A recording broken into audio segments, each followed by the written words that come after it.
बनाया है। और उसमें भी फिर लोग बाग यही कहते हैं कि देखिए भीष्म के मन में इसकी जो जाति थी उसके कारण बड़ा द्वेष था। सब कुछ कर्ण के जात पे आ जाता है। एक्चुअली वही है ना, हम लोग वही बाइनरीज में देखते हैं, जात या तो जेंडर, हर चीज में वही घुसेड़ना है। बट कोई ये नहीं पूछता कि उसे सूत पुत्र कहते हैं। सूत तो संजय भी है ना। सूत तो जो हमारे तक जिनसे महाभारत पहुंची है, उग्रश्रवा, वो भी साउथी है, वो सूत हैं, क्योंकि वो भी सूत के पुत्र हैं जो कथावाचक है। इनको आज जिनको हम आज भी इतना मान देते हैं, तो अगर उनको मान देते हैं, संजय को मान देते हैं, आपको पता है और एक सूत कौन है? कीचक, जो विराट नरेश है, उनका सेनापति, उनकी जो पत्नी है उत्तरा, उसका भाई। और वो इतना शक्तिशाली था कि जब वो द्रौपदी जो सैरांध्री बनी है उस पे हाथ डालने का प्रयत्न करता है तो राजा कुछ बोल भी नहीं पाते, इतना वो शक्तिशाली था, है ना। तो वो भी सूत है और वो भी वॉरियर है, योद्धा है। ऐसा कैसे हो सकता है कि अगर सूतों के साथ इतना अत्याचार होता था, है ना। तो सबसे पहली बात तो हम ये जानते हैं ऐसे तो कई प्रसंग लाए गए ना, जैसा एकलव्य का बताया गया। अब एकलव्य जो था वो आपके जरासंध के जो सेनापति का पुत्र लॉयल्टी में था वो। एग्जैक्टली। बट वही ना कि हम आजकल सब चीज हमको कोई ना कोई लेंस से देखनी है, जैसे हम बात कर रहे थे। तो अच्छा, और अगर हम ये लेंस से देखें ना तो भी गलत है, क्योंकि सूत पुत्र हमें जो टेलीविजन के कारण सूत पुत्र जो गाली दिखाई देती है, ऐसा नहीं है। सूत को जो हम समझते हैं वो भी नहीं है। सूत इज अ मिक्स जाति, और ऐसी बहुत सारी मिक्स्ड जातियां होती थी। मिक्स्ड जातियों का क्या अर्थ है कि अलग अलग जाति के जो लोग हैं उनका विवाह हो, जो हम इंटरकास्ट मैरिज आज कहते हैं, उस प्रकार। तो ब्राह्मण माता और क्षत्रिय पिता के जो प्रोजनी है उसके बाद उन सबको सूत कहा जाता है।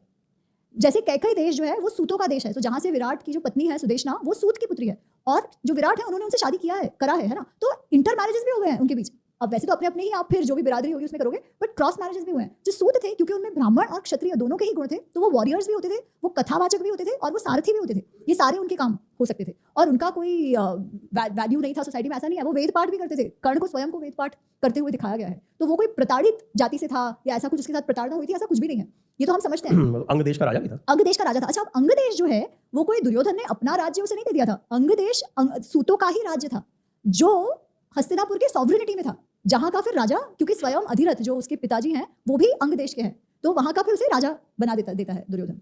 तो आपने जो बात कही कि जो भीष्म पितामह के साथ जो प्रसंग है, जो उनके टसल का, उसमें ऐसा होता है, उसमें जात की कहीं बात भी नहीं हुई है संजय जी, जात का नाम भी नहीं लिया जाता। वो प्रसंग ऐसा है कि दुर्योधन उनसे पूछ रहा है, भीष्म पितामह से, कि अपने साइड के जो रथी अथिरथी वगैरह जो वॉरियर्स हैं, उनके क्या शक्ति है, क्या अच्छा है, क्या बुरा है, कौन रथी है, कौन महारथी है, ये आप मुझे बताइए।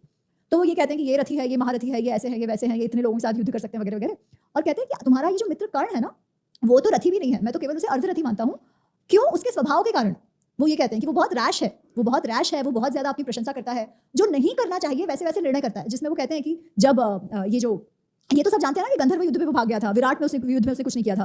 और वो कहते हैं कि ये जानते हुए कि जो कवच कुंडल जो है वो उसे मजबूत बनाते हैं, उसने वो भी दे दिया कि दान करने के इसमें, जब उसे पता था उसको शक्ति चाहिए थी। एग्जैक्टली। तो उसने उसका जो मत्सर्य था वो अधिक हावी था।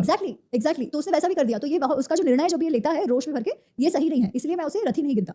द्रोणाचार्य जो उसके गुरु रह चुके थे, वो इस बात का समर्थन करते हैं। तो उस समय कर्ण को इतना गुस्सा आता है, वो कहता है ठीक है, अगर ये ऐसा कह रहे हैं, क्योंकि ये हमेशा मुझसे द्वेष रखते हैं और ये ऐसा कह रहे हैं, तो मैं जब तक यावत जीवती गांगे ये नाहम युद्ध से, ये जब तक ये गांगे जो भीष्म है वो जब तक जीवित रहेंगे तब तक मैं लड़ूंगा नहीं। और उसका कारण क्या कहता है वो पता है? वो कहता है क्योंकि मैं तो अपना पराक्रम दिखाऊंगा, एक बार मैं युद्ध भूमि पे आ गया और सेनापति तो भीष्म है, तो मेरे पराक्रम का जो क्रेडिट है वो भीष्म को चला जाएगा, इसलिए वो सेनापति रहते रहते मैं युद्ध में नहीं आऊंगा। अच्छा, अब ये मनुष्य जो दुर्योधन को उकसा रहा है कि युद्ध होना चाहिए, मैं हूं ना, वो जब युद्ध का समय आया तो स्वयं से ही युद्ध के बाहर बैठा। तो मैं तो ये नहीं समझ पाती कि लोग कैसे कहते हैं कि अच्छा मित्र है। अगर अच्छा मित्र होता तो कहता है मेरे अहंकार की तो कोई बात ही नहीं है इसमें, मैं तो युद्ध मेरे मित्र के लिए कर रहा हूँ। बट नहीं, ऐसा नहीं है। जब भी दुर्योधन और स्वयं के बीच भी निर्णय लेने का प्रसंग आया, तब उसने स्वयं का देखा, स्वयं के अहंकार को। उसका अहंकार जो है वहां पर भी जोर मार गया। एब्सोल्युटली। जी हाँ। और बाद में भी देखिए जो अभिमन्यु वाला जो प्रकरण हुआ वो